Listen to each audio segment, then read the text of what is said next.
hiç bir yanlış yol almasın durmuştu.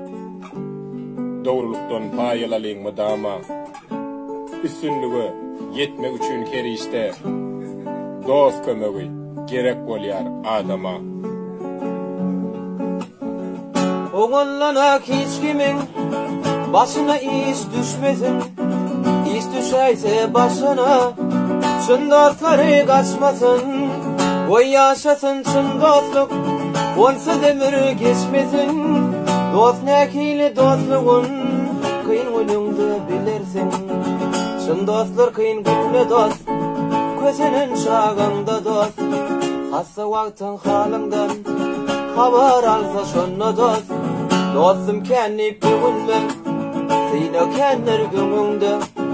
Çın dostlar yanında, var gözünün yerinde. Dostum kendip güvenme, seyno kendir gününde. Hak dostlar yanında, var gözünün yerinde.